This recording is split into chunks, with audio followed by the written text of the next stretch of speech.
I'd like to call the April 4th meeting of the Molalla Municipal Advisory Council to order.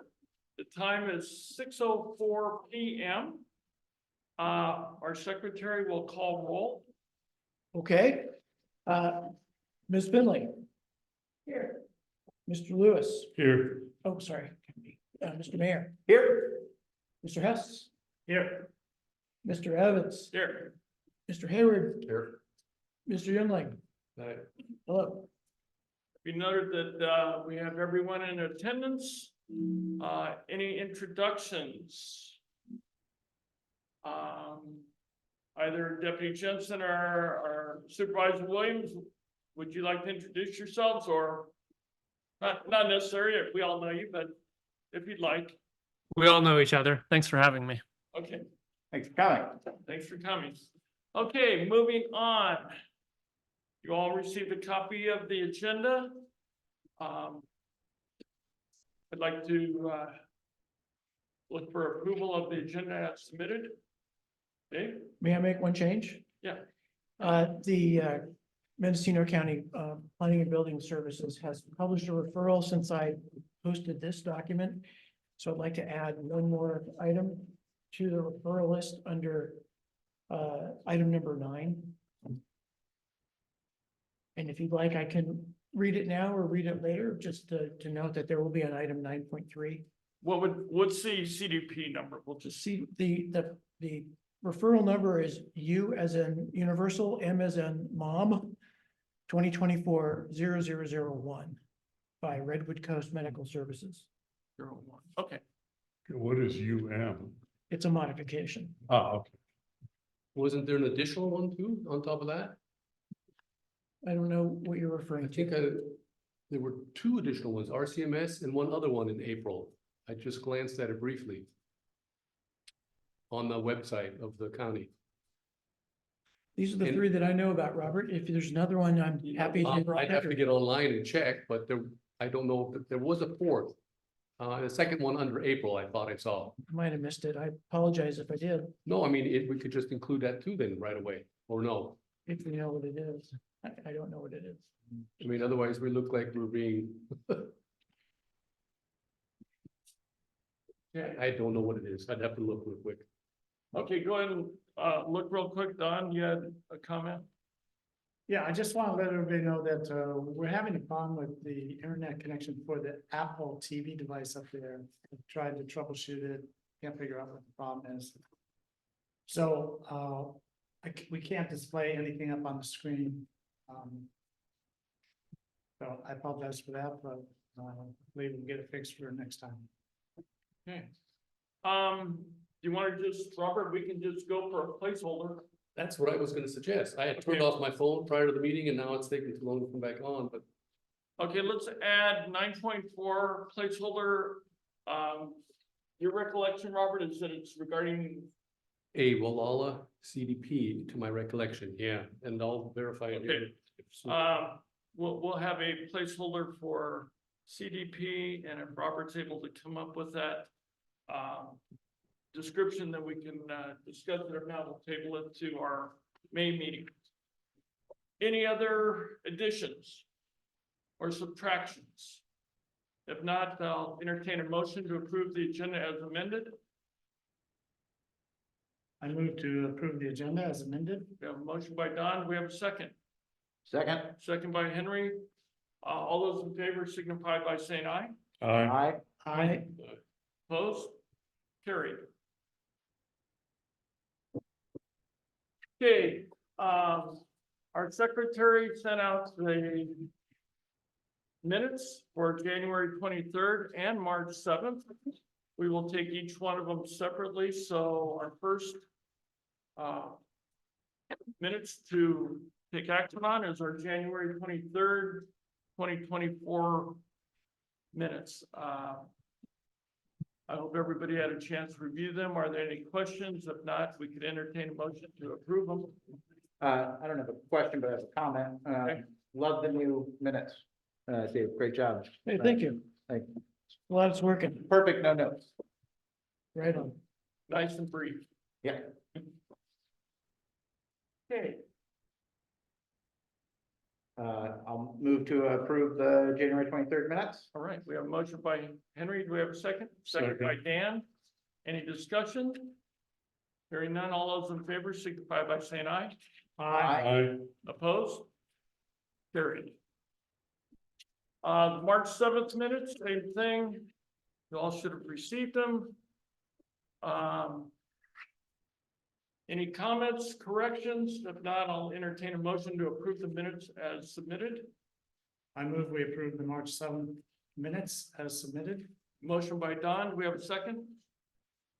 Second. Second by Henry. Discussion? Hearing none, all those in favor signify by saying aye. Aye. Aye. Opposed? Carried. Huzzah! Hey, It's like new record. the system works. boy, we can do. Yes. Mr. Chair, I was incorrect. There is only the one under April. Okay, So, well, when we get to 9.4, we'll just kind of, yeah, okay, delete it.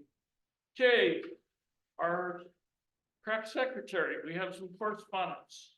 It's all on the list. I hope everyone had a chance to take care of their Form 700s. But that's it. Essentially, this is the list of correspondence and material that either came to us, for example, the CDP,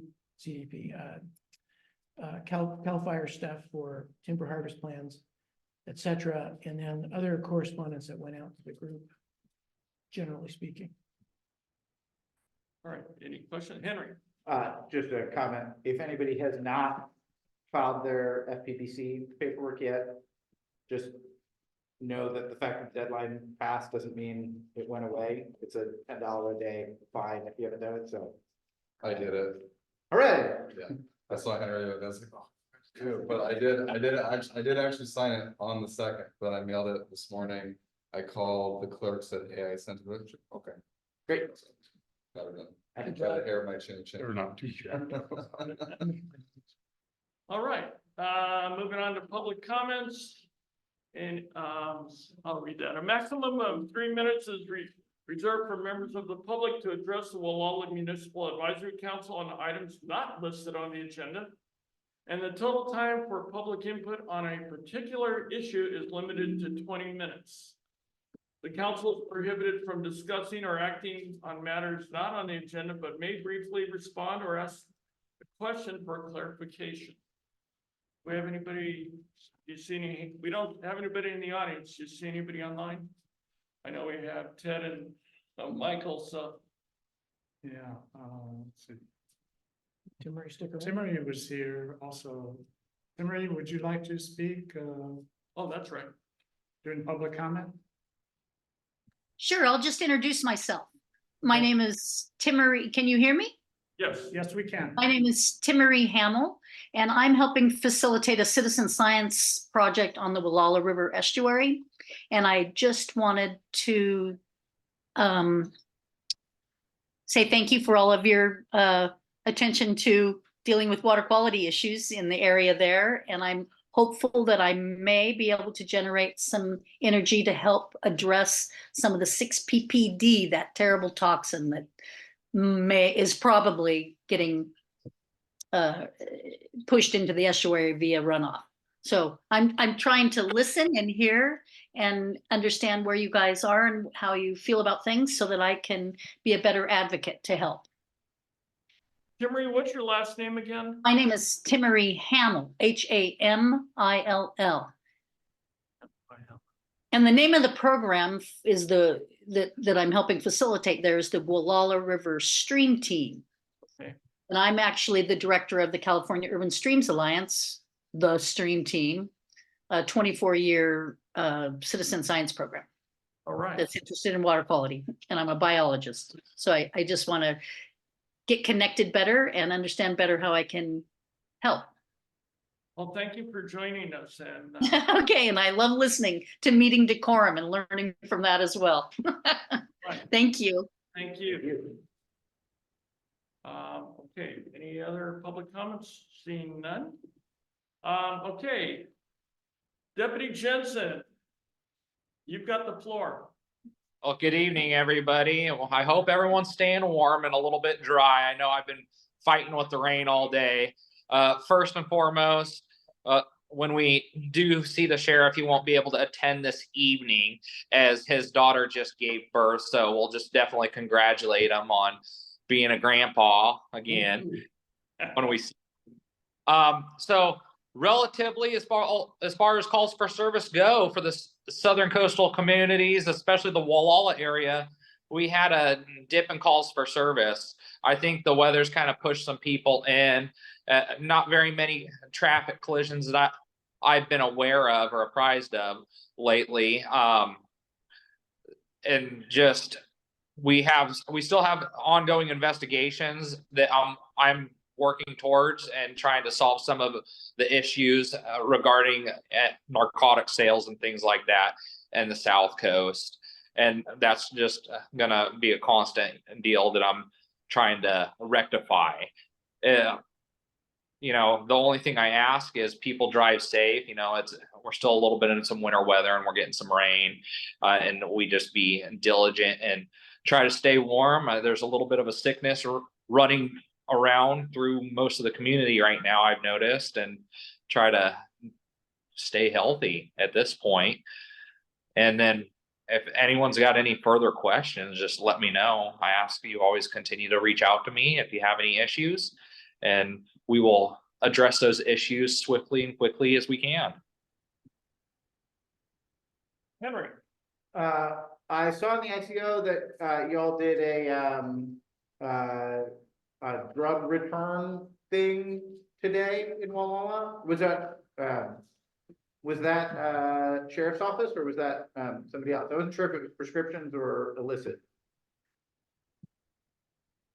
So the community service officer, we had him go down to multiple different areas and he picked up some of the drug returns, and those will be processed for destruction. Okay, did I read that? So did I understand that correctly then, that this was about illicit drugs rather than prescription drugs? Or those were prescription drugs. Oh, they were prescription. Oh, okay. Yeah. All right. Well, I missed that. Oh, well, next time. Thank you. Dan. So Oh, hang on. go ahead.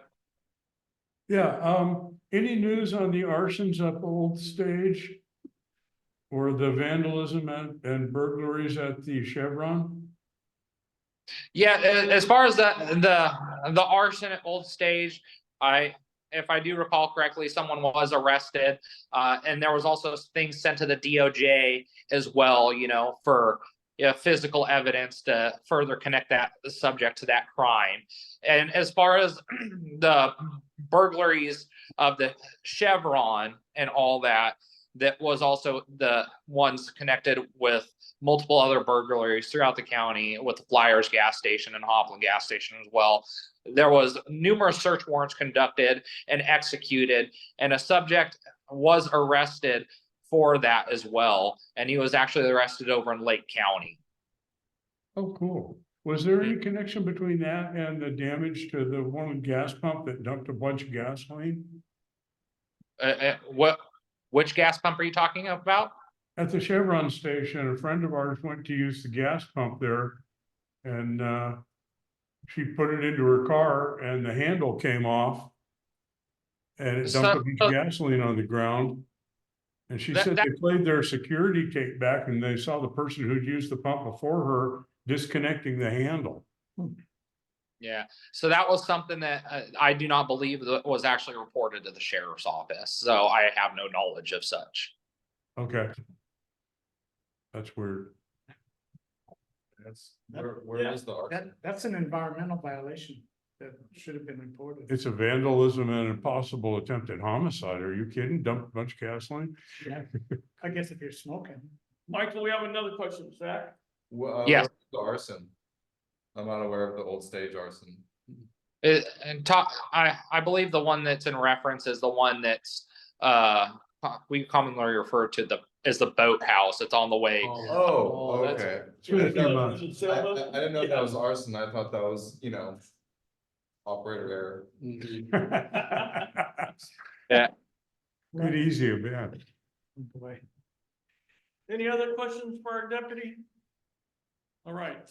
Michael, thank you for attending. Stay safe, stay dry. Yeah, everyone have a wonderful evening or a wonderful weekend when it comes. And if you have anything, please reach out to the sheriff's office and then we can assist you in the best way we possibly can. Thank you. All right, thank you. Thank you, Michael. Oh, Thank- and Michael? Yes. Pass on to the sheriff, congratulations from all of us on being a grandpa. Here, here.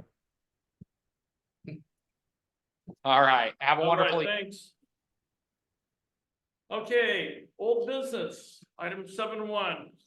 To approve a request for payment from the county of Mendocino to reimburse Councilmember Don Hess for payment to Payee Network Solutions reference 52221092 in the amount of $137.91 for network renewal through February 24, 2032, and the Walla Municipal Advisory Council domain name. Move to approve? We have a motion by Henry to approve. Do we have a second? second, Second by Dan. Any discussion? All those in favor signify by saying aye. Aye. Opposed? By the way, thank you guys. Don and I had a side bet on whether I get all of you out of here before 9 o'clock, and he's winning so far. thumbs up, Don. Okay, item 7.2. The Walla Municipal Advisory Council bylaws update, status report only. Steps taken and ongoing, the latest draft bylaws in PDF file format and request for renew and advice transmitted to County Council on March 8th, 2024. The latest draft bylaws in the docs file format transmitted to County Council on March 21st. And in response to the County Council request on March 20th, 2024. And item C, County Council is reviewing the latest draft bylaws and understands that GMAC's desire to conclude the bylaws update on May 2nd, 2024. So Henry, anything you want to add? Any updates, or Dave? That's the story. We're still waiting. Okay. Yeah, so, I guess the question would be, so we don't have any response from them for this meeting. In order for us to take a final vote on it, we would need to have final draft language posted on the website by 2 weeks before the May meeting. So what's I'm that? not totally sure what the mechanism for that is. Do we think that, I mean, I guess we can pick one and put it up, and then see if that gets approval, and if not, then try again in June. Well, I think Dave has been in contact with County Council and their staff. Yeah, They're aware of the urgency to have it available, so we can post it 14 days in advance and be able to approve it on May 2nd. Well, Dave, I guess our secretary will notify us if there's any changes to that, but that's the timeframe right now that we're hoping to okay. achieve. It's a good question about procedure. Right now, I'm just hoping to get a response from council, something. Right.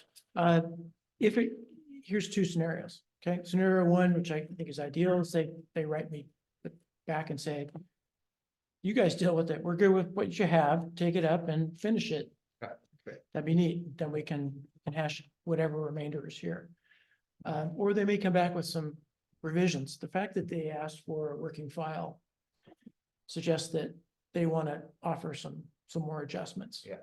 And if that's the case, as soon as I get them, I'm going to push them out to the entire group and calendar that discussion. We won't be able to finish on the 2nd, but I think we can probably nail it down. My hope is that we can nail down resolution of that feedback. Great.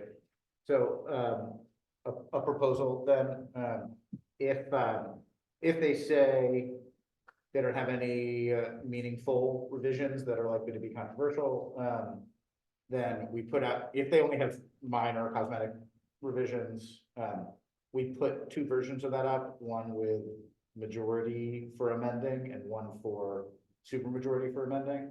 So that both are on the website and either one could be approved on May 2nd. Interesting approach. I think that's legit. If we've got them both up there, I think either one is then Okay. valid for approval. Is there confidence among the group that I can make I can discern what is a cosmetic type of adjustment, if you're okay with that? If I detect substantive issues, again, I'm gonna push whatever I get back out to the group. I can, if you trust me to judge what's cosmetic or not, I can act on that. Yeah, and if you've got something that you think requires like a brief discussion as the committee, I'm happy we can circle up just the two Okay. of us for a discussion, but if you're confident, then I trust your judgment on that. Good. And then if there's anything more substantial, then we just don't put anything on the website, we bring it back for a discussion and then take action in June. Okay. Done with everybody? Any Robert? And you're dealing with the new county council on that, right? I'm having direct correspondence with one of the deputy county councils. And that was the same lady that was Yes. working with, okay, She's familiar. so not with the new gentleman, Jim Ross, or whatever his name is, okay. As with all executive staff at the county, the office staff run interference. So that's not a big surprise. I'll leave it to the deputy council to decide what level of engagement she requires from her supervisor. Right. Do we have any comments from the public? Mr. Hess? Nobody appears to be wanting to comment on this, no. Okay. Then we will move on. Item 8.1, council member decorum. I'm gonna take the liberty to kick this off. Realizing we do not have anything in our bylaws that addresses council member decorum. So this is something that we will have to discuss as a council. Realizing that we have kind of an action policy that asks the public to address the council respectfully, and that if they're not respectful to the council, it's the chair's or the parliamentarians' obligation to remind the public member to address the council with respect and proper decorum.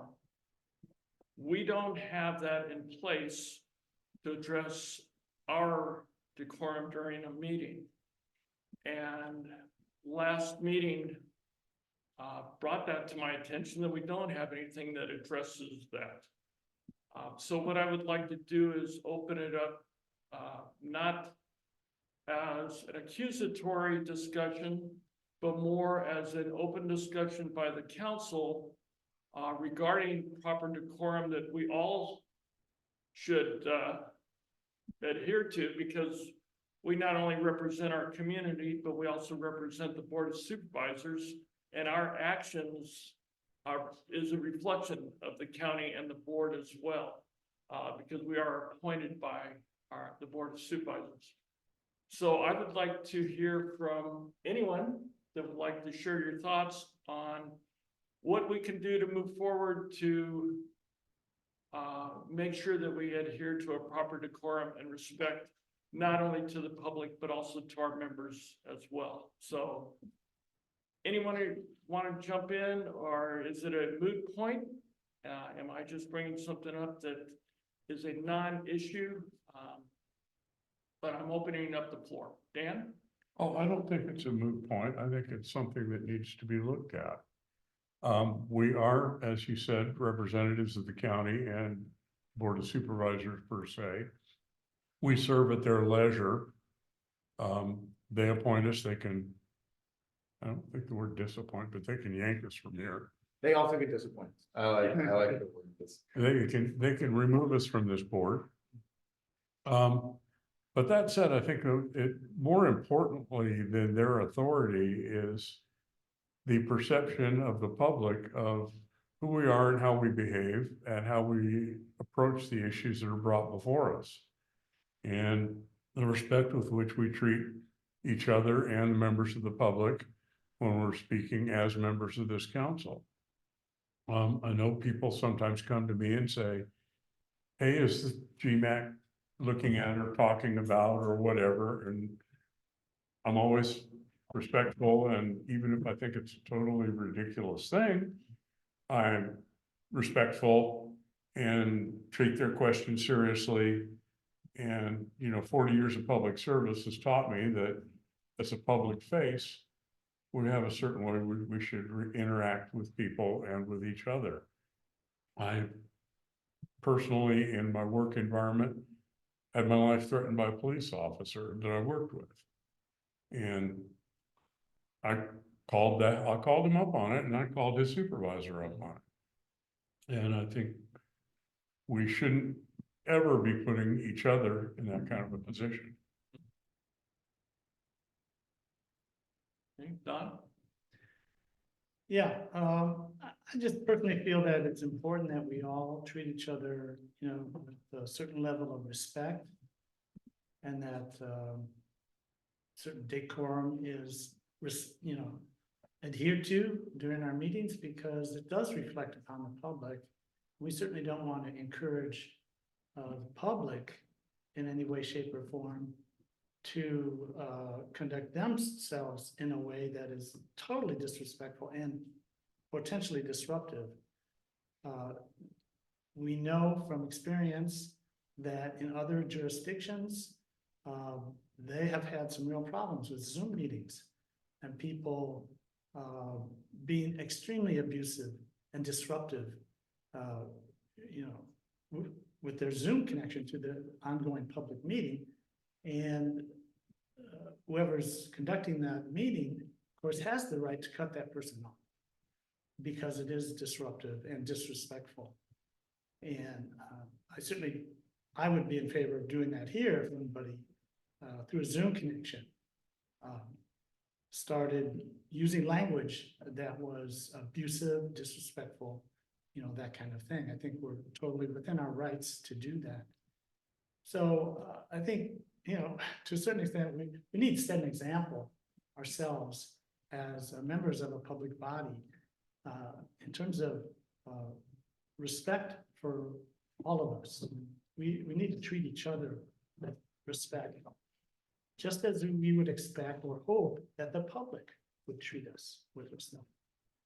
So I think decorum within our meetings is important. We haven't had to deal with this much, but I think it's potentially an issue, and I'm not sure what consequence there could be, but people, I think, need to be held accountable for their actions. Dave? I want to echo the concerns and expression of need for decorum mentioned by Council Member Hess and Lewis. I completely agree with your sentiments. We are an example. We have an obligation to set an example. If only to make sure that the community that is invited to this venue feels comfortable in it, feels that it's a respectful place to have an argument if necessary, but otherwise to celebrate the community. And to the extent that we are unable to remain civil with each other, that is an inevitable chilling effect on our ability to serve in this role. Serving in this role is a privilege. We've been appointed, we asked for appointment, we received appointment, and the trust of the elected local government of the county, the members of the Board of Supervisors. That is a privilege that has been accorded to us, and we have a burden to meet that privilege with at least a level of decorum that emulates our Board of Supervisors. This type of service isn't for everybody. When we accepted the privilege, there's some burdens that come with it. We just talked about the Form 700, which is a bureaucratic hassle, but we have to, because there's an expectation that we're aware of potential for conflict of interest and we self-regulate, and we're asked to do that. Not everybody in the community is prepared to self-regulate. Not everybody in the community is prepared to be civil. And unless they accept a burden like this or a privilege like this, they're not subject to those restraints. Not everybody's prepared to come to a meeting and make themselves available physically and via telecommunications so that there is a even access to visually and verbally to members of the council.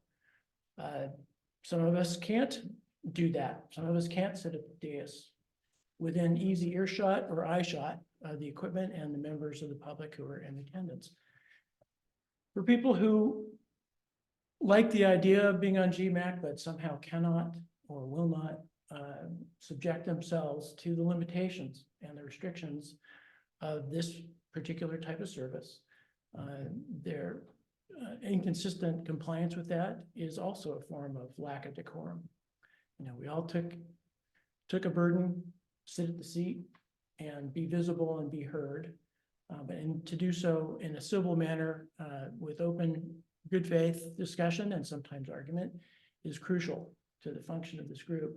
And to the extent that we cannot behave in this way and kind of walk the talk, we don't necessarily meet the ideal, nor are we in a position to achieve the promise of the Board of Supervisors' trust in us to create this venue for civil and civic discourse. But thanks for taking the comment. I just like to add, I agree with everything that's been said, and me personally, I feel like one of the reasons, many reasons why this is an important topic is because I would like to see more turnout at these meetings. I would like to see more members of the community, you know, tuning in through Zoom or coming in person, you know. That's why in the process I've brought up like our outreach, you know, making sure that people are able to, you know about the meeting and come, because I feel like it's more fun when people show up and have something to say, and arguing is fun too, but we can do it civilly. So I think that's important that we address this issue as a council so that hopefully in time we have more public turnout, because then we can have a better reputation and grow a better reputation as a council, rather than, you know, GMAC kind of being this like this entity that not a lot of people in the community really know how it goes, because we don't have a lot of people show up. So it's an important thing to address so that when that time comes, we're properly representing the community. Henry, Melissa, Robert, do you have any? I'll say a couple words, I guess. I've been locally involved for quite a few decades, and for the most part, I've always seen everything remain pretty civil in local meetings, whether they're Molalla Community Services District back in the early days, although I can cite some examples of where there were really some heavy duty meetings, but we've gotten so much more sophisticated, I feel like, too, over time with all the technology and the Zoom and everything. But you know, there are items that come up over time that we tend to get a little bit volatile, and I have to say there's been meetings where I've had to shut down the meeting because it just got out of hand, and I don't think that serves anybody well. We want to discuss and get things taken care of, taking our business taken care of. But just as a quick example, I can remember back in the early days of the sewer district, I don't know if John was even there, but where it got pretty testy and there was actually some punches thrown, and we don't want to go there. Those were the beginning days, but we've come a long way since then, and I just think we need to all get along. Simple as that. As best as we can, and you know, not sure there's going to be some times where it gets a little testy or where egos get a little bit stressed, but we all got to come back off those egos and try to get things done. Can I ask,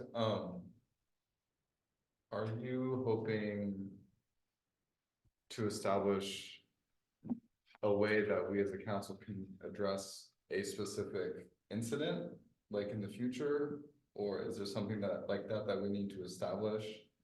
You know, or are we allowed to talk about those kind of things if there's an incident that takes place that makes another members of the council uncomfortable, or if a member of the public addresses an incident in a meeting, like, you know, is there a mechanism or a procedure we can have that can address a specific incident in the future? Before I get back to you on that question, Henry or Melissa? Yeah, I mean, I would just say, I think, we have, both responsibilities and rights when we come in here. I think we have a responsibility to represent, I mean, we talk a certain amount about representing the county and the board, but we're appointed by the board to represent the community. I think we have a responsibility to do that in a respectful way, and I think we have the right when we come in here to feel respected and not feel like you have to come in here sort of like ready for battle in some form. Like we should discuss, we should disagree, we should argue, we can be mad at each other even, like if we're upset about some matter of policy, but it's about coming in policy, and even if things bubble over in unpleasant ways, I think it's also incumbent on us to try to smooth that over as best we can and then move on in a respectful way. And obviously the priority is to reduce or ideally eliminate any of those moments, but there's also avenues for trying to make it right. Okay, Melissa? Are you wanting to do this in a parliamentary way? This is just, we're not following any parliamentary, this is not a Well, parliamentary the procedure, we're just Robert letting, Rules of Order? what's that? Robert Rules of Order? And your question is? Do you wish in any manner to adhere to Robert's Rules of Order? You seem to be doing so, or wishing to do so, by requesting that people ask you for the floor rather than everyone talk once. Correct. That is part of that. Right. Would you care to hear what it has to say? I'm sorry, Would you care to hear what it has to say? yes, Breaches of order by members in a meeting. If a member commits only a slight breach of order, such as addressing another member instead of the chair of the debate, or in a single instance failing to confine his or her remarks to the merits of the pending question, the chair simply raps slightly, points out the fault, and advises the member to avoid it. The member can then continue speaking if they commit no further breaches. okay, so in summary, what are you sharing with us? There are ways to deal with this. And it's in the Robert's Rules of Order, calling a member to order. The member is out of order and will be seated, is what the chair will say at that point. Okay. Only if they continue and continue and continue is anything further to be done. Okay. Duly noted. It says, if the offense is more serious, that's when a member repeatedly does this or persists in speaking on completely irrelevant matters, then you get the warning. But first offense is just, please come to order, please have a seat. Okay. To answer Zach's question, where do we go from here? I think first and foremost, we're all self-policing. We all know proper decorum. We know how to be cordial. And we know how to address not only the public, but each council member respectfully. And I think when the board appointed us, they believed that we understood our obligations as a council and looked for us to adhere to it. Do we need to put a policy in writing? My personal opinion is no. I think it's basically self-policing. Melissa's holding up the Robert's Rules of Order book again. But Pardon me, can I say one thing? yeah, You don't want this whole thing in our bylaws. No, we don't. But there are a couple operational concerns that I feel are important for us to address tonight as well. It follows under the decorum, and that's, can we adequately discuss, debate, and act on a motion if a council member or council members are not present for the full discussion? And I throw that out to the council, because I find if we're listening to not only public input, but the input from our council members on any item, that their opinions are relevant and should be taken into consideration when we're deliberating the appropriate action. If a council member leaves the room, let me back up. If a council member or council members leave the room, then they're not privy to all of the discussion, and I'm not sure that they're in a position to make an informed decision.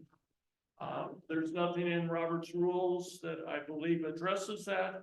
It's more of an operational question that I throw out to the council. How should we proceed with that? We do have an alternate, that if someone does not participate in a full discussion, then that person may be ineligible to participate in that deliberation, and we have an alternate that could sit in their place. But I open it up to the council. Henry? Yeah, I don't think any of us can, like, legitimately fulfill our responsibilities as a voting member of this board if we're not present for the discussion. You know, if somebody needs to quickly use the bathroom or house, you know, is away for a moment, I think that's one thing.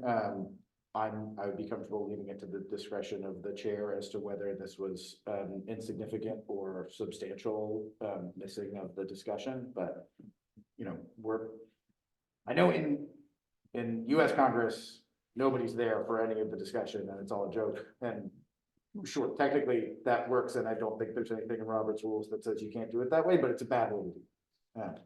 In general, we're here to discuss and then vote, and the discussion is at least it's just as important as the voting. I think that should be our general policy, and I would be comfortable with, you know, a formal policy. I think we probably have to put it in the bylaws, which maybe we don't want to revisit right at this particular moment, but yeah, I think exiting oneself from the discussion for a substantial period of time ought to be considered recusing from the vote that attaches to that discussion. Okay. I don't think we can do that without it being in the bylaws, but as a way of thinking about it, I think it is to some extent conceptually disqualified. Okay. Dan? Well, the bylaws do address an absence of a member, and that we have an alternate to step in and have voting rights when we're not all here. What we have to do is define what an absence is in that circumstances. When is somebody absent? And I think that's best left up to the chair to say, well, somebody so-and-so has absented themselves from the meeting, then the alternate person is now sitting in a council seat as a voting member. And that's in the bylaws, and it's in the county policy 51. So I don't think there's a need to enact anything. Yeah. If I may say, in this, what we're talking about, like if someone leaves the meeting, it does seem difficult to address any one or more than one member's decorum if it takes place when one is leaving the meeting. You know, how are we to address any one person's behavior if that behavior immediately follows them leaving the meeting for the rest of the night? You know, how are we supposed to address that? If they didn't leave, then we could address it in real time. You know, chair could, you know, call to order, we can move on, we can discuss it and move on. But if that person or persons remove themselves from the meeting at the same time, how do we address that if that person's not there anymore? Oh, we lost time. Robert? Well, what I'm getting out of this whole conversation on the decorum is we've got two ways of dealing with it, and then one I hope which we all can do from here on forward is the self-policing that you mentioned. And then we have the alternate solution too. So I'm happy with what I'm hearing. Mhm. Any other comments or questions? Dave? I think the suggestion to invest in the chair, the authority to determine an absences or a departure is an absence, and to assign the vote, assign the seat to the alternate member is great. That makes a lot of sense. It's very practical, straightforward. And given the level of authority invested currently in the bylaws and the chair, it is a consistent action. Makes a lot of sense. And it's efficient. We can do it as necessary. Councilmember Hayward, I agree with you. Somebody walking out of the meeting creates a very awkward situation at best and an otherwise destructive one at worst. And it's both disrespectful to an individual on the council, but also the purpose of the entire council is eroded. That type of behavior is destructive and does not meet, in my view, the privilege invested in us by the Board of Supervisors. We're dancing around a problem that has occurred in the recent past, multiple times by a single member of this council. We do not have it clearly, in my mind, the means for censure or other type of discipline. I think my hope is that this type of discussion is sufficiently disciplinary to encourage good behavior and right behavior, civil behavior, and an awareness if perhaps that individual failed to understand the consequences of her behavior, that this type of discussion will help that person understand that behavior matters. And that it is certainly our need to be civil so that others in the community are invited to be here and invest this group with some credibility, which we're all hoping for, but also for each other, that each of us affects ourselves and our ability to function as adults in a group and a team. For my part, I really appreciate the discussion. Thank you, Chair, for bringing it up. I think there's a lot of productive conversation and some good tactics moving forward to help us address unfortunate instances should they occur in the future. Okay. Any other comments? Okay. Thank you for everyone on the council for dealing with a very important but a very sensitive issue. But what I'm taking away from this is that everybody has a vested interest and cares about this council and how it's perceived and how we function. So I thank everybody for weighing in on that. And that we were able to do it in a very civil, cordial manner and come up with some positive suggestions on how to address any circumstances like that occur in the future. I appreciate that. Okay. Item 9. Public agency referrals, discussion of actions, 9.1 CDP 2024-0001. Oh. David, is that your 9.3 that we added that's sitting there at 9.1? No, why don't if it pleases the chair, I'll run this one. Okay. Okay. The council members have in the agenda a detailed description of 2 CDP referrals. These are on the website. The public has access to the agenda, and I don't think we need necessarily to read through these. But again, these are 2 CDP referrals. They are aging. So my hope is that tonight, in consideration of these two referrals, that people will volunteer to do the reviews and promise to bring them back for recommendations at our next meeting. And the same thing has to do with the item that I mentioned earlier during the amendment, agenda amendment, item 9.3, which is a proposal by RCMS. Since the RCMS item has not been published and posted, if you want, I can read it briefly so that members of the council know what it is before they volunteer to take it on, if they do. So very briefly, the applicant request is to modify a coastal development use permit. There's various numbers pertaining to those permits that were adopted by the Planning Commission in 2019 to legalize the existing emergency medical services helipad that operates in conjunction with the RCMS Health Center. The modification consists of 3 phases. Phase 1 is extending the existing roadway and improve ADA accessibility. Phase 2 is to construct an expansion to the existing primary care center. And phase 3 is to request an extension of condition number 18 of one of the previously approved use permits to extend the permit up to 5 years. So that's the referral, and long story short. And so for each of these 3 items, 9.1, 9.2, and new 9.3, my request is for members to consider taking a homework assignment home and into the field and doing the analysis and bringing recommendations back for us to act on comments. Councilmember Youngling, you mentioned that there might be another one, and it's clear to me that there isn't. There isn't, yeah. So I guess the placeholder for 9.4, we can let it sit. Stretch, okay.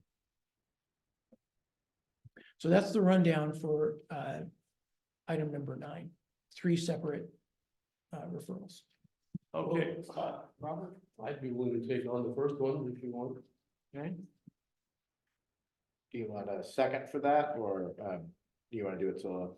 No, happy to have, I'd rather have somebody. okay. I'll turn up. So, Youngman and Mayor on item 9.1. Do we have someone for someone or someone's for item 9.2? I'd be happy to take that one.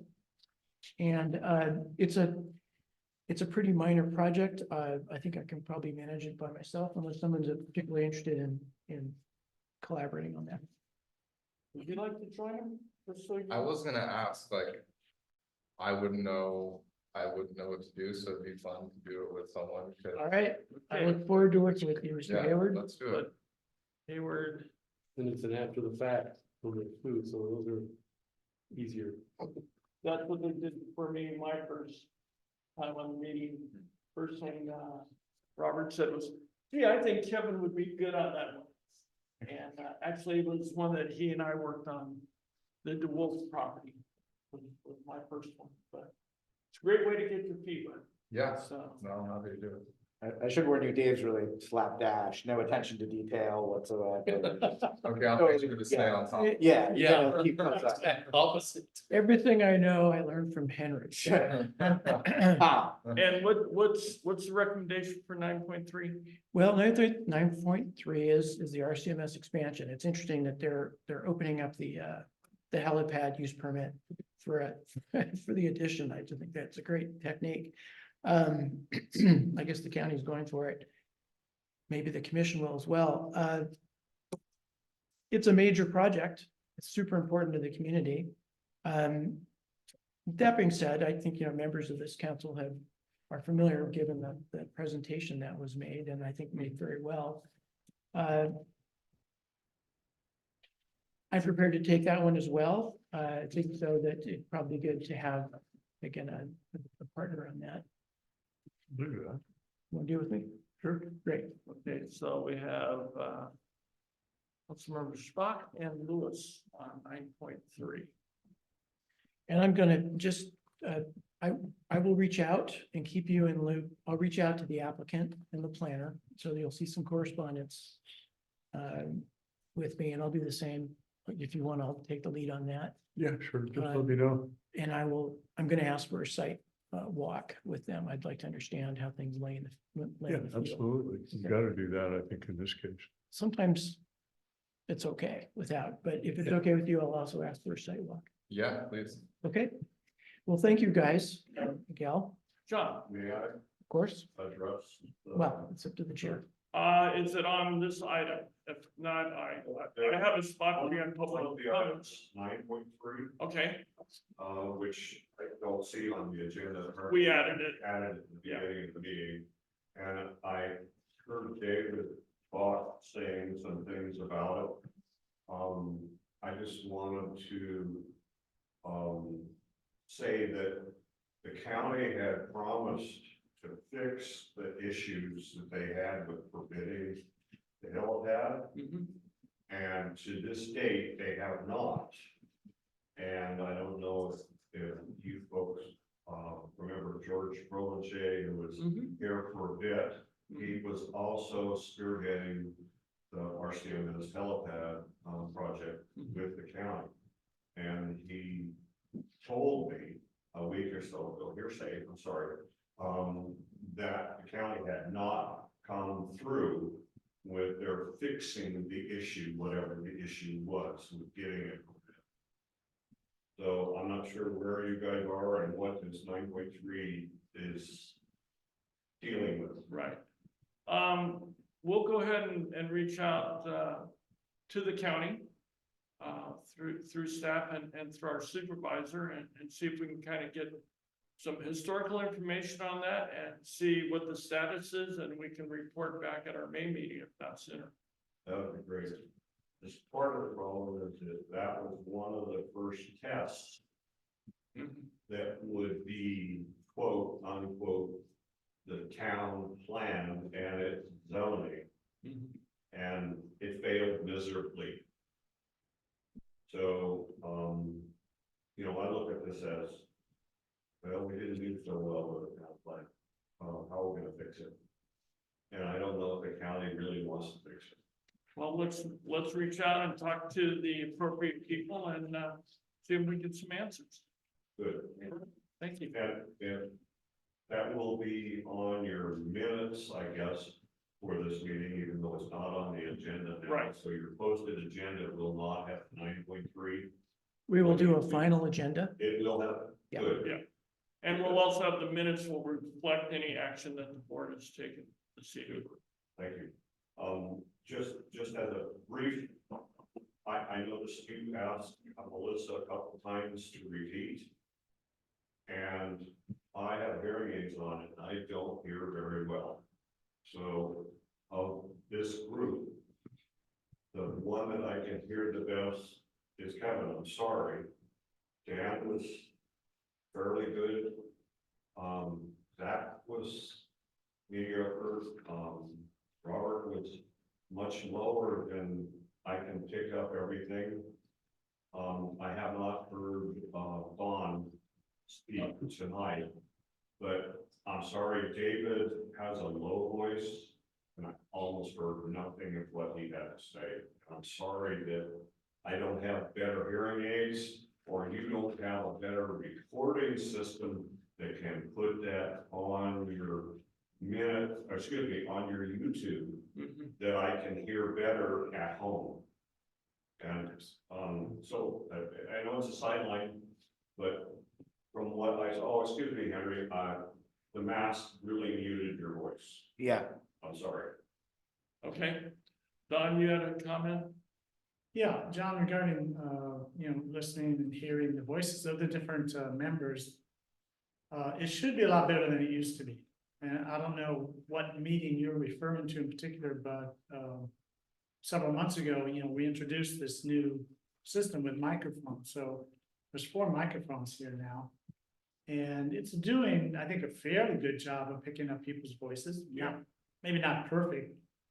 It is a little bit problem with Melissa, probably because she's sitting so low. Sitting low and she's Yeah. speaking down. And she has the mask on, so Right. it's a bit of an issue. So, maybe if we move that microphone a little bit closer to, that might help. Or more. But otherwise, I know in the past, the recordings were pretty bad.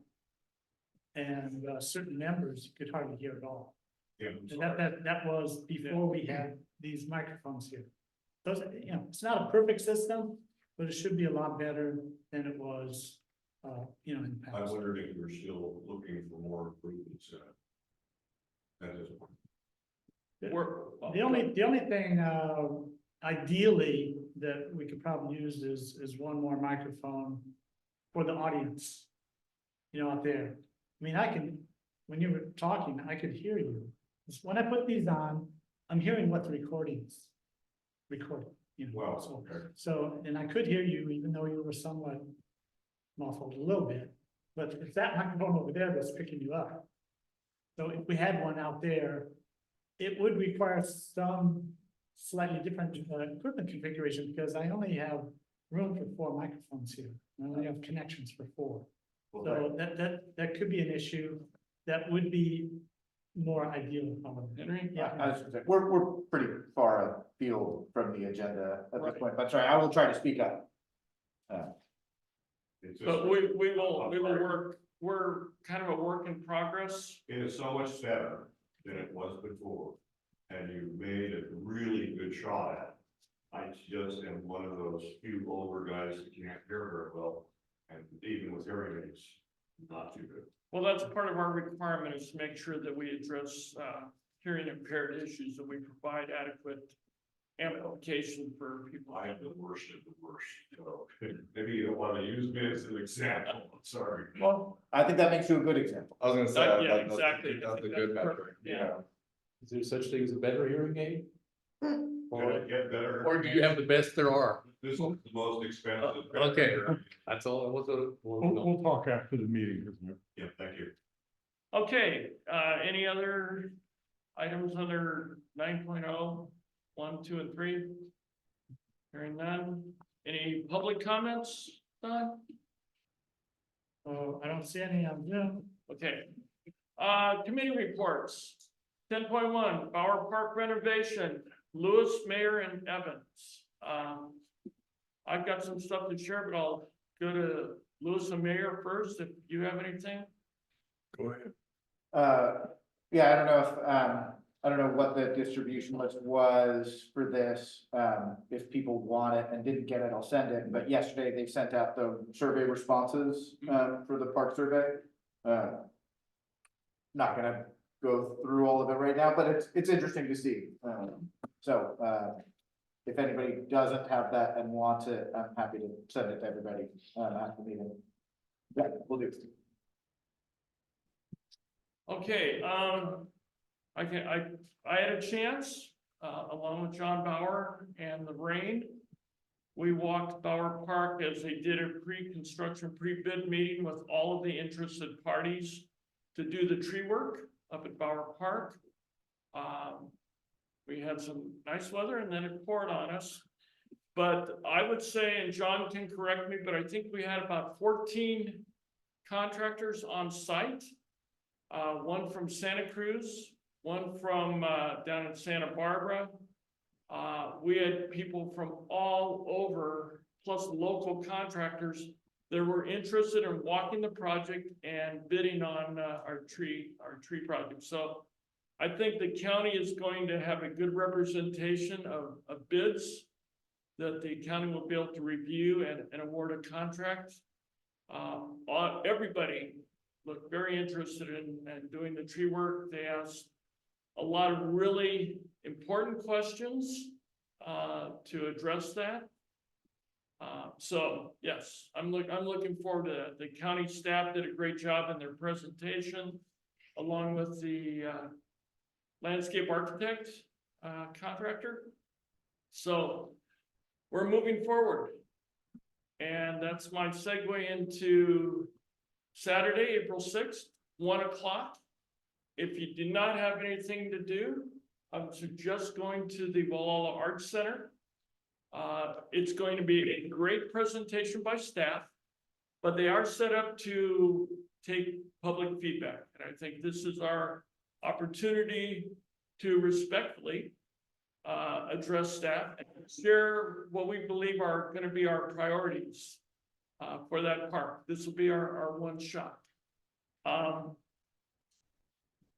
The Staff will be there. I think they, I back up. They had over 540 responses to the survey, which is outstanding. I mean, that's a real testament to our community's interest in getting Bower Park restored. So that shows that we have an engaged community, and for that, I think not only Fix Bower Park, their committee, but all the other websites that we have.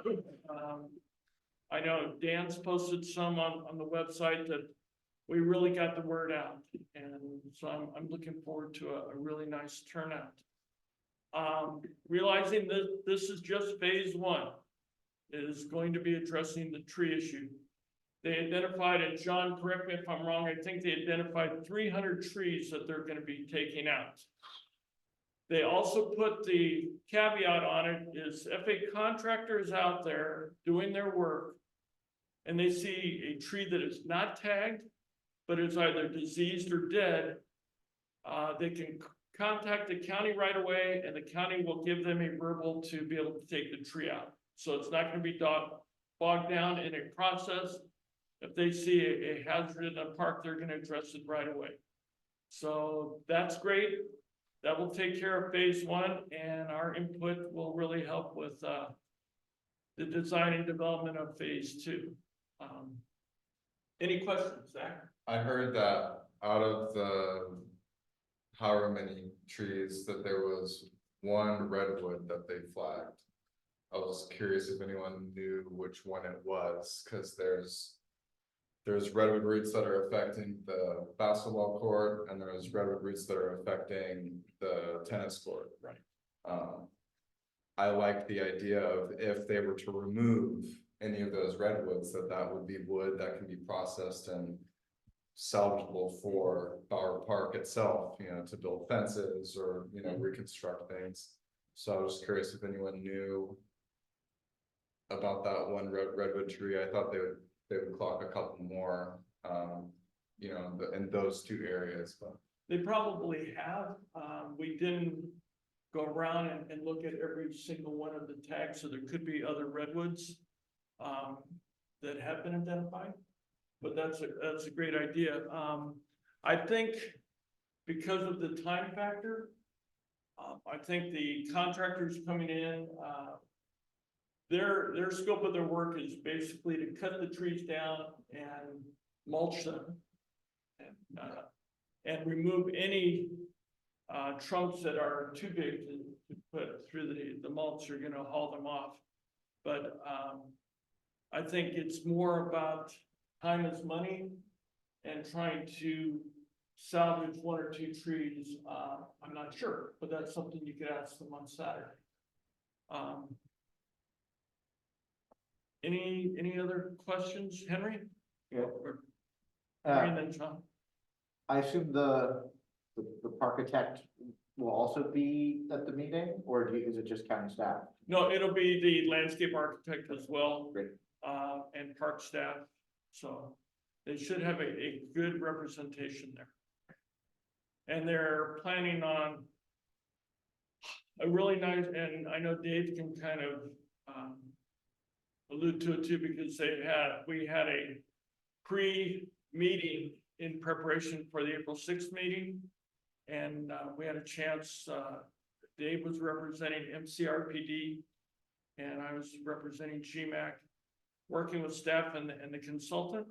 And they've got a nice slide presentation on showing the park. And I don't know if it's going to include a master plan of the existing park, but anyway, they've got a really nice presentation for the public to see what they're planning and where they're going.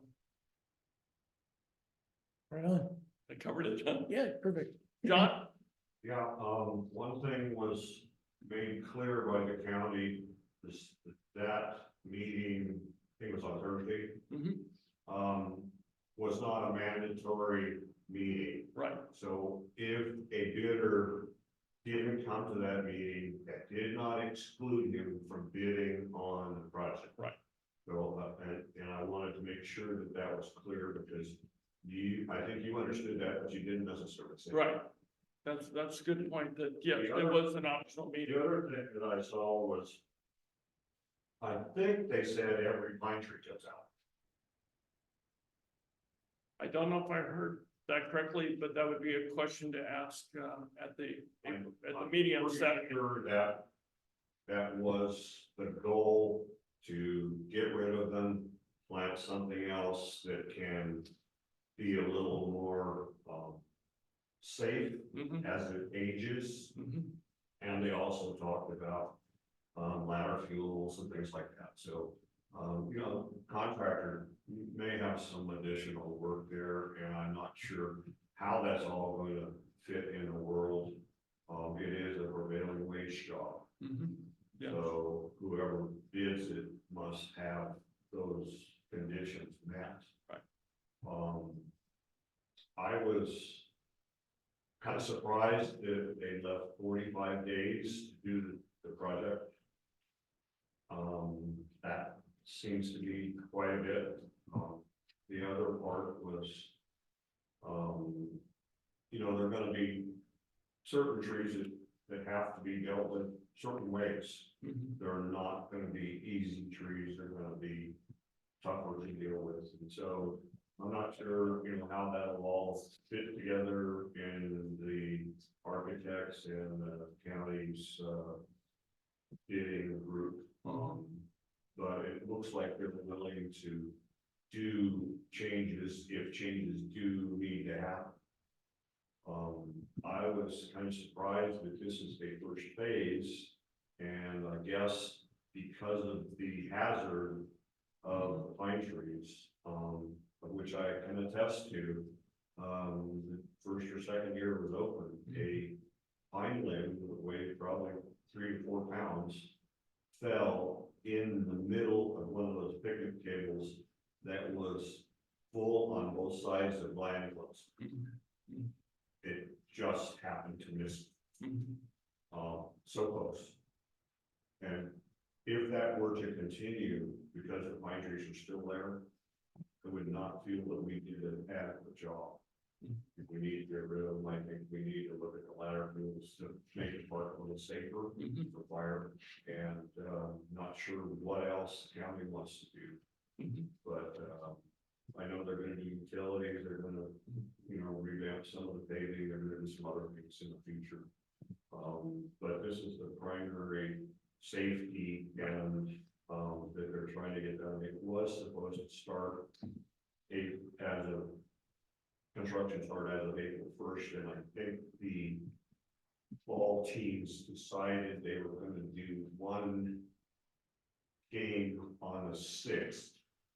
So it may not start until the 6th. Well, yeah, and let me jump in on that, because we do need to move on, but a couple quick items, the county, thanks to our supervisor and the deputy director, overseeing the general service agency, got together, put their heads together and decided that they could postpone any work in the park until the end of the ball season. So South Coast Youth Little League or Coast Youth Little League is able to play their full season there, which is great. They haven't done that in 2 years.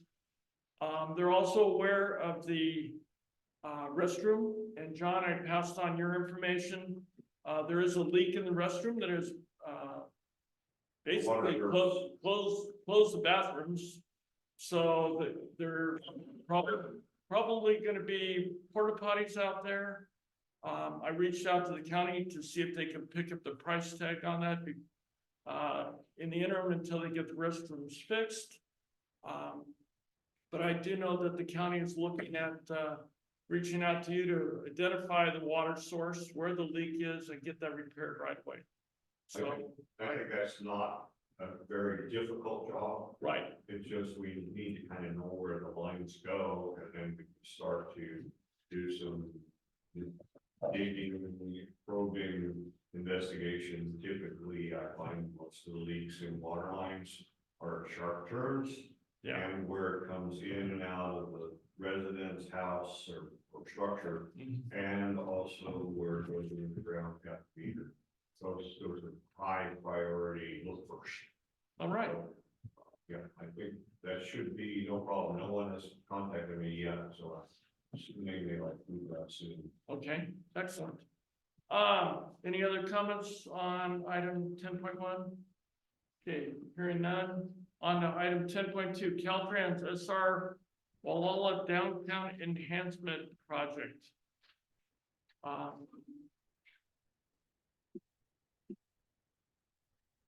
Wanted to go for it very briefly. There Um, isn't much to report at this moment. We're still, Caltrans is working through final design. Okay. Don and I have been corresponding about, Let me interrupt on that. Go because for I it. do Oh, I'm know- sorry. I do know that we do have all right, an issue that we do need to address. And that's the identification of any conflicts of interest regarding this item. You want me to recuse myself or you want me to go in the audience or what? Yes. Okay. Well, I think according to the FPPC, Robert, two things we need to do. One, you need to identify why you're recusing yourself. And then the second is that you have to step down from the dais. So for the public's record and ours, I think you need to identify why you're recusing yourself from that item.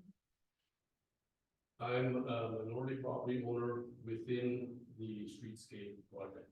So I am electing to recuse myself from any potential discussion that we're in negotiation with CalTrans at present. Okay, and you noted that Mr. Youngling has recused himself. I do. Okay, thank you. Kevin, Yes. I've noticed in the past with GMAC. Point of meetings- order, Chair, I don't think this is a public comment. period. Let's do this. Let's have staff report, then I'll open it up for public comment. Sure. Okay. Thank you. Presently, the Caltrans team is working on final design. Can you hear me? Can you hear me? I'll try to speak up. Thank you. My tone, the voice tone is just wrong. Anyway, the Caltrans team is presently working through final design. They've got a number of what they refer to as conflicts. These are probably utility and drainage issues that will be resolved as a matter of course. And as Robert mentioned, Caltrans is also reaching out to property owners along the corridor, having discussions regarding changes in the state permanent right-of-way, as well as the acquisition of temporary construction easements that will allow the project to move forward. Other than that, not much to report from the Caltrans side of things. I do, however, want to mention that Don and I, Councilmember Hess and I have had a number of conversations, mostly correspondence. And I've also had a conversation with Ms. Hamill, who dialed in earlier, regarding a topic that has been previously daylighted here, which is the 6-ppd quinone, which is it's a compound added to vehicle tires in order to protect them from ultraviolet degradation. However, the compound, like other elements of tires, comes off the tires and is run off in stormwater.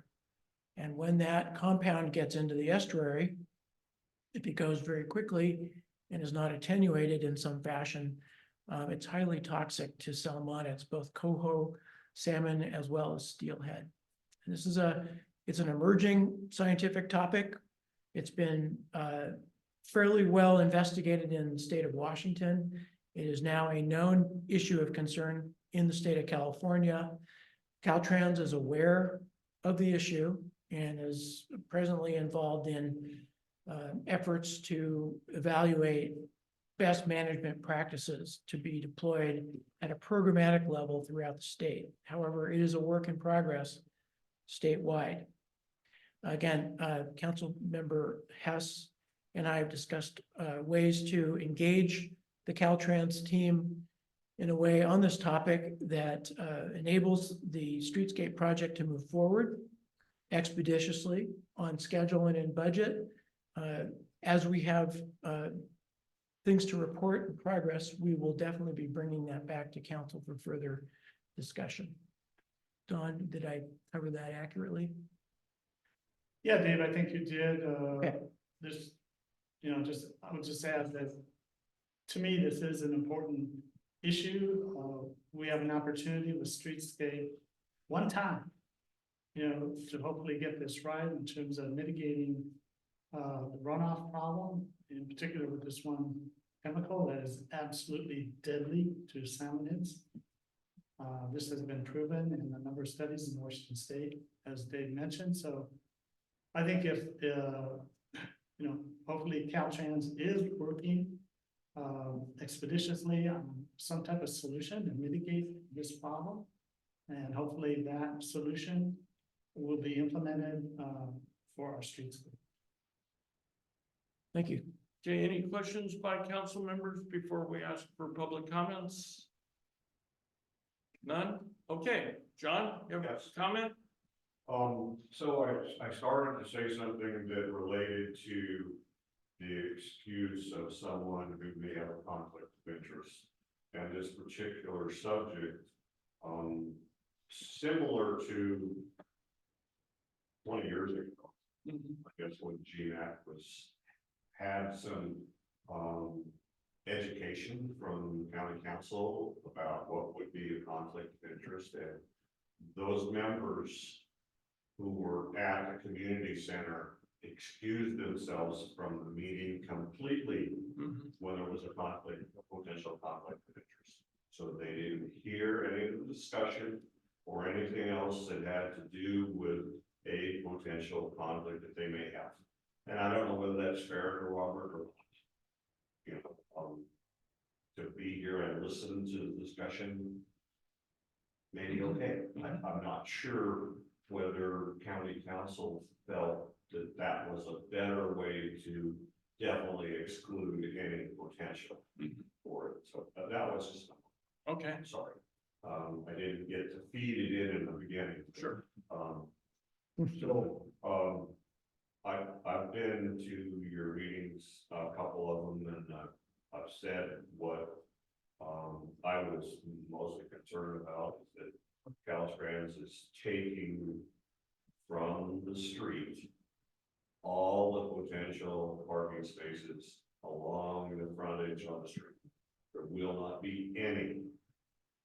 92, basically, from what CalTrans has alluded to, will be gone, not available.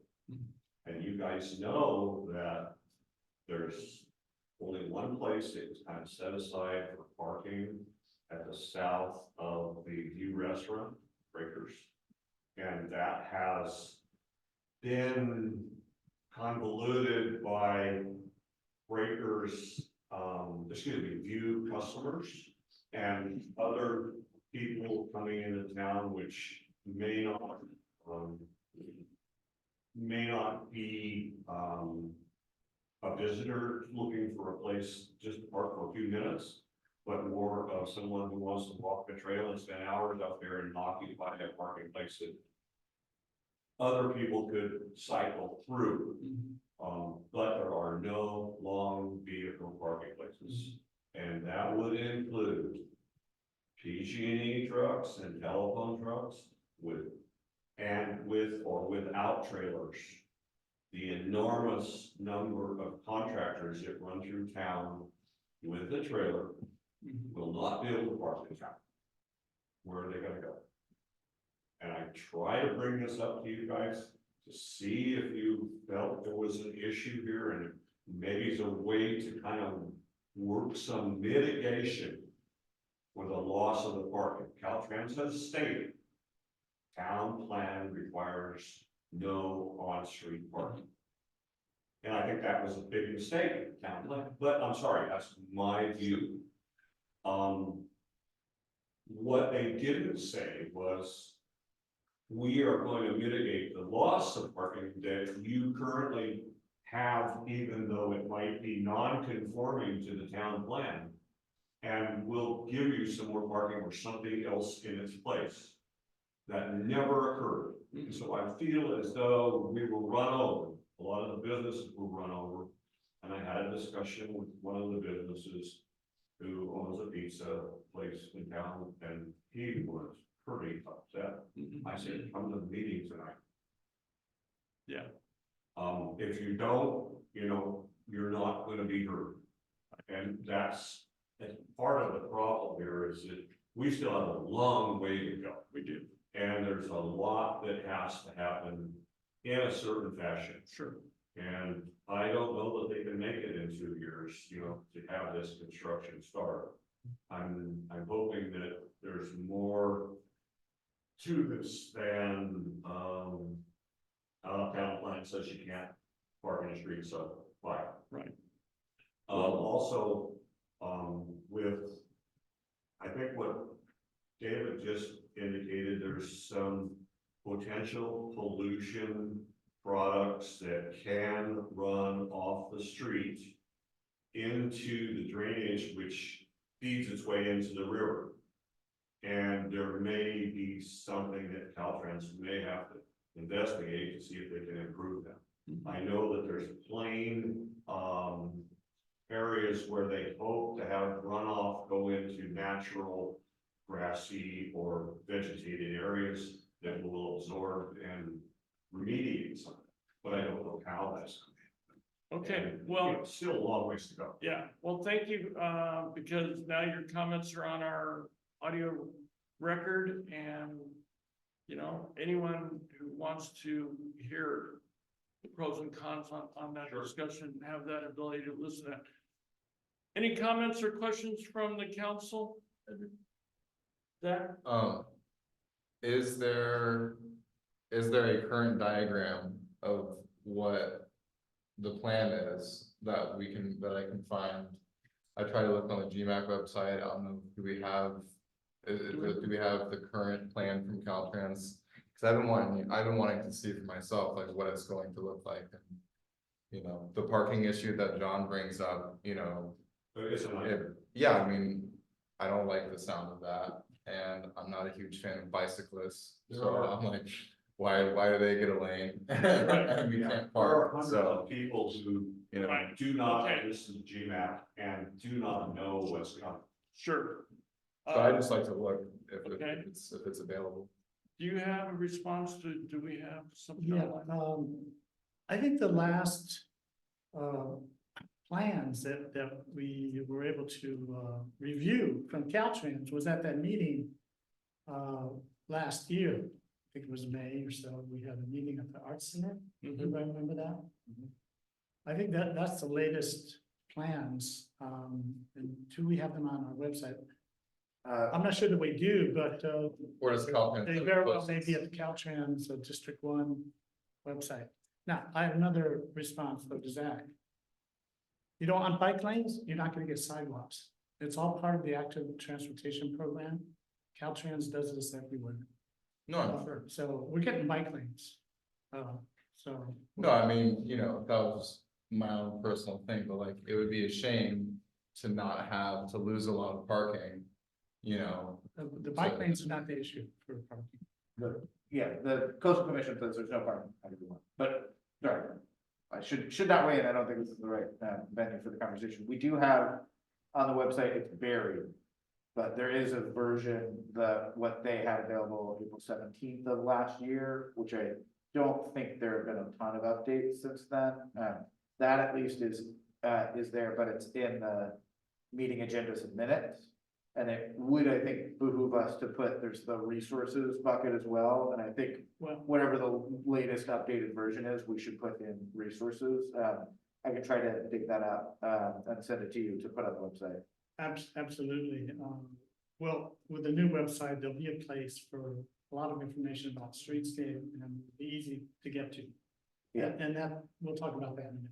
But even for now, I think we could put it in the resources for the current. Yeah, if we could bring it higher up on the list, that would be great. Yeah. Make it more relevant now. Dave? That's a great way to do it. That makes sense. I believe I distributed in a previous agenda, and I can't remember exactly which one, so you'll just have to do some homework. A link to the Caltrans project report which includes in the various appendices, the latest drawings. So you can pull those down from that link. Thank you. Can you forward an update of, Let me send it. not necessarily the whole report, but maybe the renderings to Don and Henry, and we can get it uploaded on the website, at least I would have it up to date. I can find it. You have enough groundwork to do. I'll find it and get it to Don. I'd recommend you publish the entire thing as a record and enable a user to, again, pick out the various pieces that they're interested I think in. that was a summary of all the returned surveys that they gave synopsis of what those were, so that people could see what things happen. Is that correct? John, I don't know if CalTrans, when the project report was completed, when that milestone was done, whether there was an appendix to that document that included the record of surveys. What I do know is that there's an appendix that includes the preliminary design that was approved.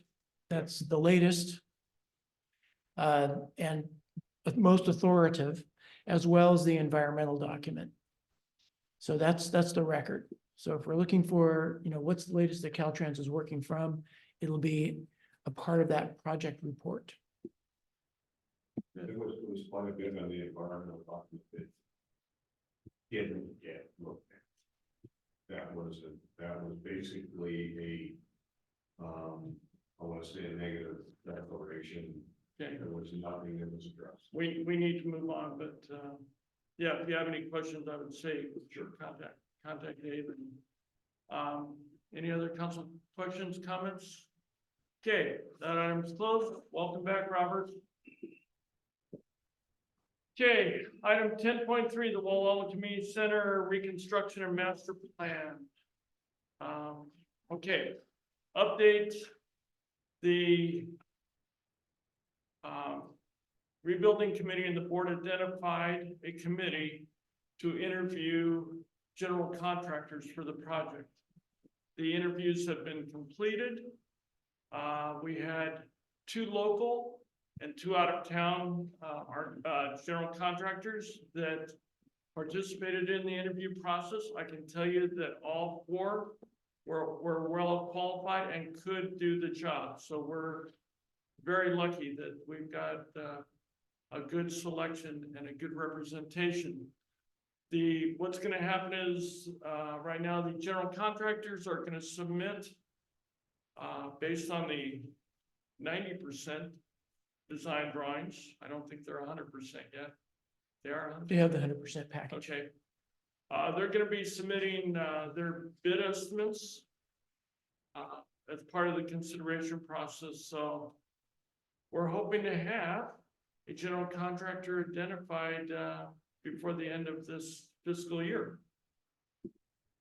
And all 4 contractors indicated that they would be able to mobilize on the project starting the first quarter of 2025.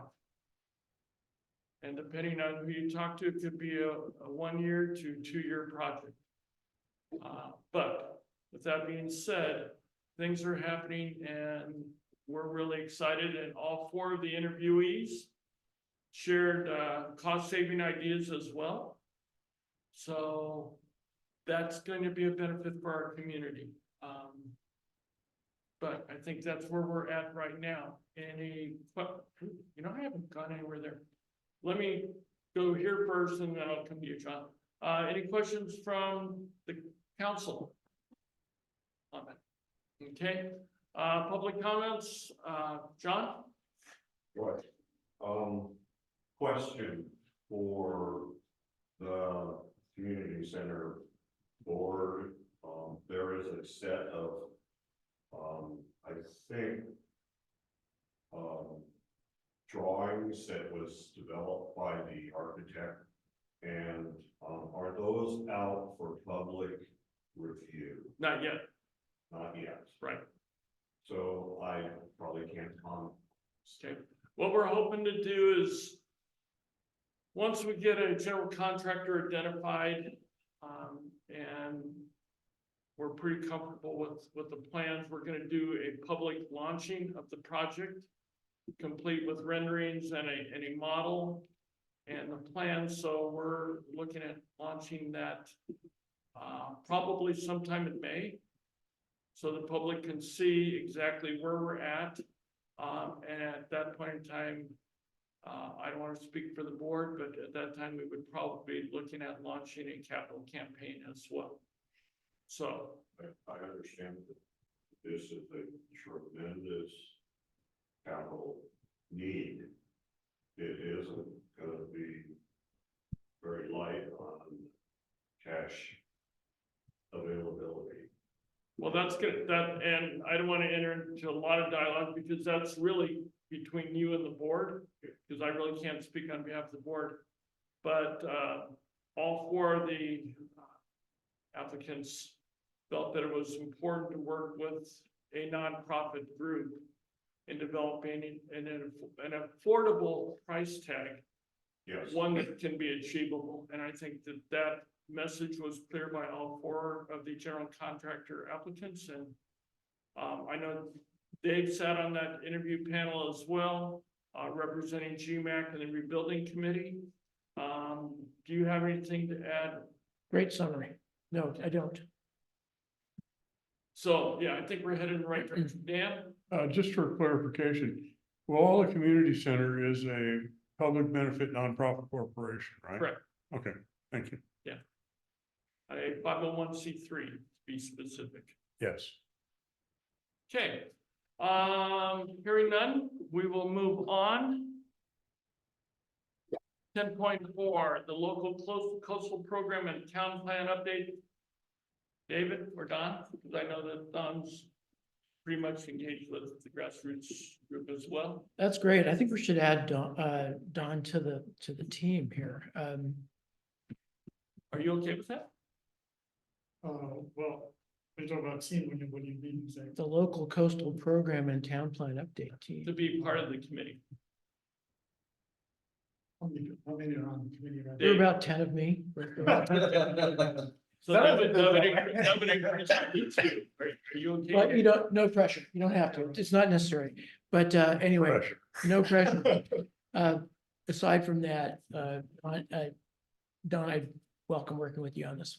And you probably were at the GRI webinar, and I was not due to a schedule conflict, but the agenda that's published provides access links to go listen to the recording of a GRI Zoom workshop that was held on the 14th of March, as well as the slides that were presented by various participants, primarily the county, Julia Krog and her team, as well as the city of Fort Bragg. Very briefly, The coastal commission. and Coastal Commission kicked in slides too. Okay, great. This is essentially a project update on the county side. The county has almost completed the recruitment of teams to conduct technical studies in transportation, visual resources and archaeological resources, water, groundwater availability. And the last one is biological resources, which the scope of work is presently under review by the Coastal Commission. But it appears that, again, that solicitation and recruitment will go quickly. These are all the primary technical inputs for the LCP update, which includes a analysis of sea level rise and sea level rise impacts on the coast, all of the Mendocino coast. The city is going to be also contributing and using information developed by the county work, focused primarily on the Noyo Harbor. That study is the county studies will be linked into a kind of a quasi-economic development study that evaluates what is being branded as the blue economy, which is, again, ocean and water dependent businesses such as fisheries and other tourism and others, and how those are affected by and can be made more adaptive and resilient to climate change, particularly at the harbor. Coastal Commission, I don't know what they kicked in, but Don, if you want to jump in and provide a summary there. But again, if you want to listen to the webinar, it's recorded by GRI at the link here, and the slides are also available at the link. Don, did you want to add in anything else? The only thing I would add is I actually got to that meeting a little bit late, so I missed a bunch of it. I'll listen to it with this recording. I did ask a question of Julia Krog, mainly about, how, of course, this would all impact Wolala, and, when does Wolala sort of officially get involved? And that's apparently not going to happen for a while, but the county intends to directly engage with not only a GMAC, because our territory, our town plan, in effect, is part of the coastal plan. So necessarily, it is going to get updated through this process. Just to what extent, I'm not sure yet, and Julia couldn't really answer that at that point either. But it's going to be updated, the town plan, because it is part of the Mendocino County coastal plan. So that will be happening. And as I say, what that will ultimately involve, I'm not sure, but it kind of opens up the town plan to amendments, modifications, potentially. Yes, as I mentioned, Julia stated, we will be involved as well. There's one other MAC to the north of Fort Bragg. I forget what it is. Westport. Westport, that's it. The Westport MAC, they also will be directly involved in this process as well. So. Okay. All right. I'm glad you went. Thank you for all that. Any public comments? Yes, I hate to be the only one out here on this, but I guess I'm the only one. I'm concerned that consultants will prepare a document that they plan to give to the county without our input. And I think that would be the worst thing that could happen. We need to be able to have input on those various changes and the things that need changing in not only the local coastal plan, but in the town plan. And this may be the only opportunity we have. And if the consultants just say, here it is, take it or leave it, we're in trouble. And I don't think that the community and our town is going to be able to have much input on what is done and how it's done. I think we're in trouble. Okay. And I don't know how we can get it in an appropriate fashion that looks at everything. Let me quickly address that. One, we have two really engaged council members, both Member Spock and Member Hess, that are part of that committee. As you saw with Bower Park and some of the other issues that are affecting our South Coast, the county is really engaging with the public, both through surveys and community meetings. So I believe you're going to see a considered effort by the county and our supervisor to engage with the public. So I appreciate your comment, but I think we have definitely two of the best people to keep the council and our public engaged. And we will get the notice out like we're doing for the Fix Bower Park. And we will let the county know what's important to us. And I see an opportunity for us to engage with them on a positive note. And so I don't know if that relieves some of your, your angst on it, but Of what you have to say sounds good. I'm concerned that these consultants will not want to bear with all the public nuisance to get their work done.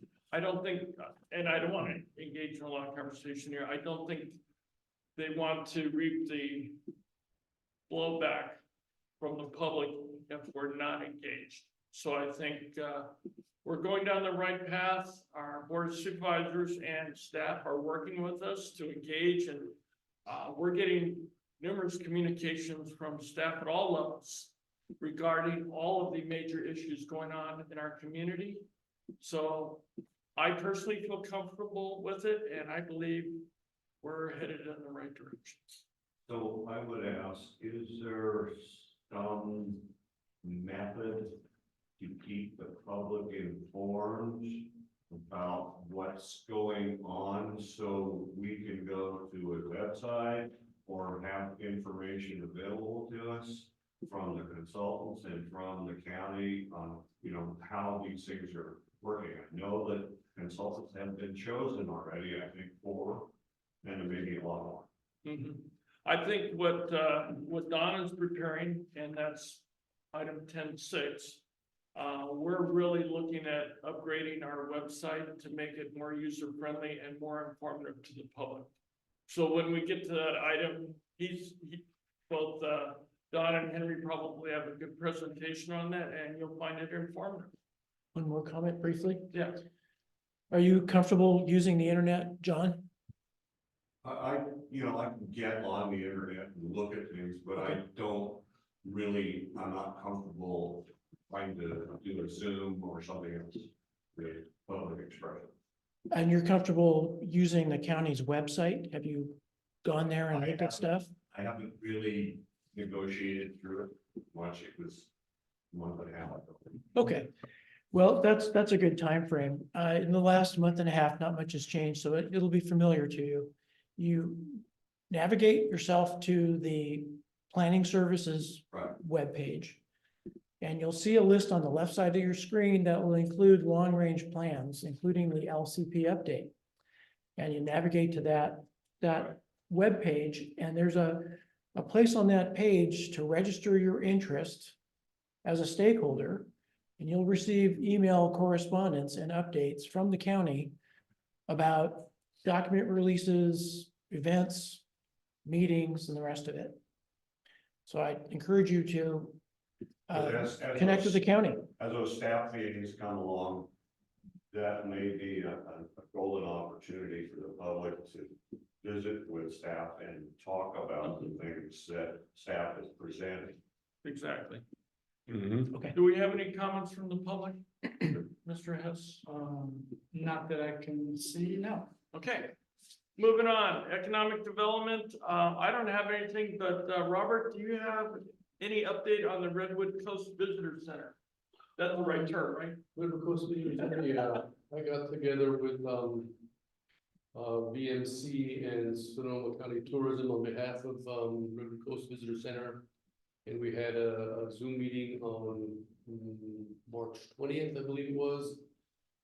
And to try to further our efforts in getting the visitor center reopened.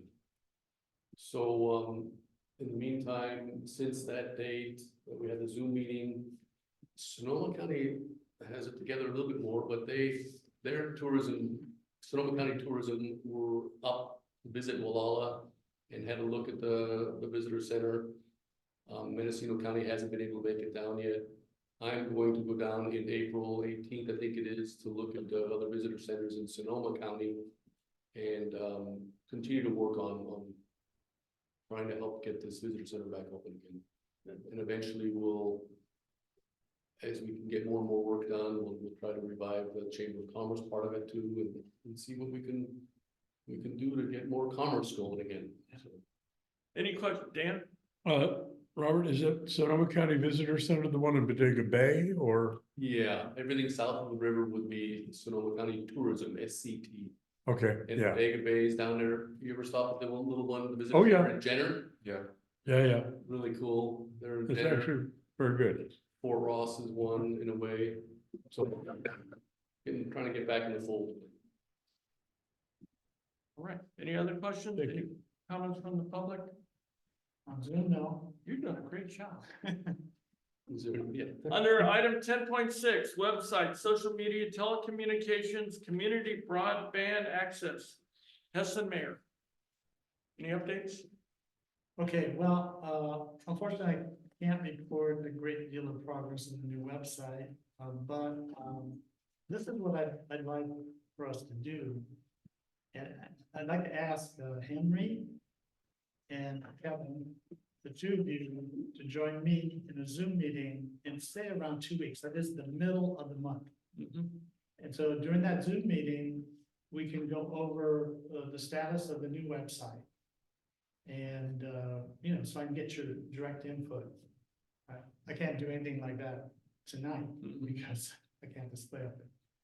But I'd like, you know, to sort of get your involvement and your direct feedback.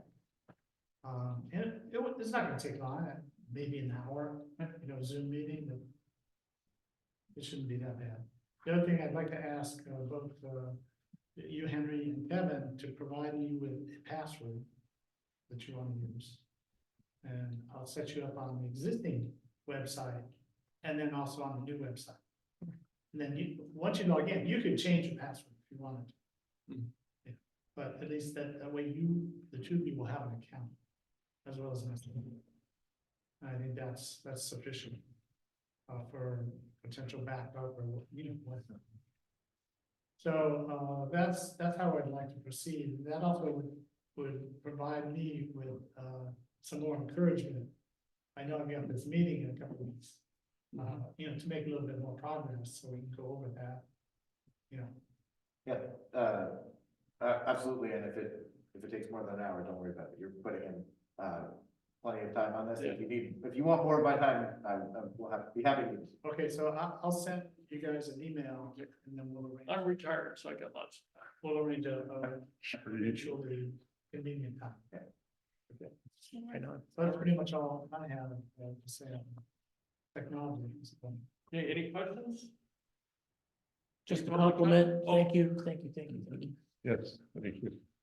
Public comment? Yeah, what is the status of the group's thoughts on AT&T dropping the landlines?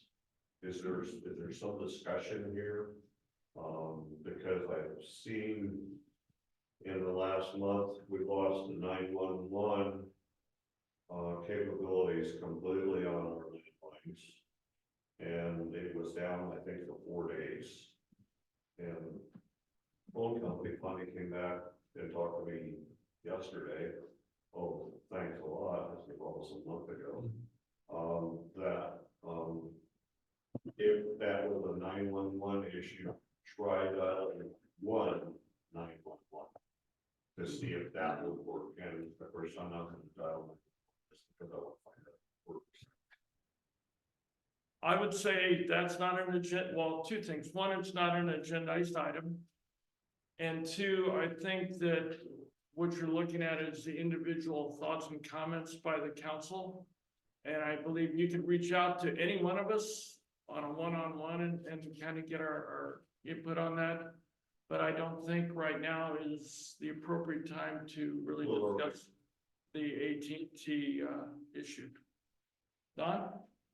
Yeah, this is not so much on the AT&T issue, but this is a technology issue and sort of responding to you, John, in terms of information about the local coastal plan update. Yeah, there will be a page devoted on our new website. It'll be easy to get to. So we'll have links to, you know, the county website information. Plus, the Grassroots Institute also has a web page devoted to the local coastal plan. And as a matter of fact, Peter McNamee of the Grassroots Institute is really the driving force behind getting community involvement in the whole issue. So that's their website, and there's some really good information that they are maintaining about, you know, the progress, the meetings that they've had, and that kind of thing. So we'll have a direct link to that, you know, webpage on the new website. Good. Okay, I Item 11, treasurer's report. Do you have anything? Our expenditures are well under budget. That's always good to hear. Yeah, we gotta get Don's thing in, but we just voted on that, so that's the only other outstanding thing going on. Dying to get that check. You might. Please don't. Only been what, over a year? Yeah, it was 2022 that you laid that out. Okay, council comments. Melissa, do you have anything?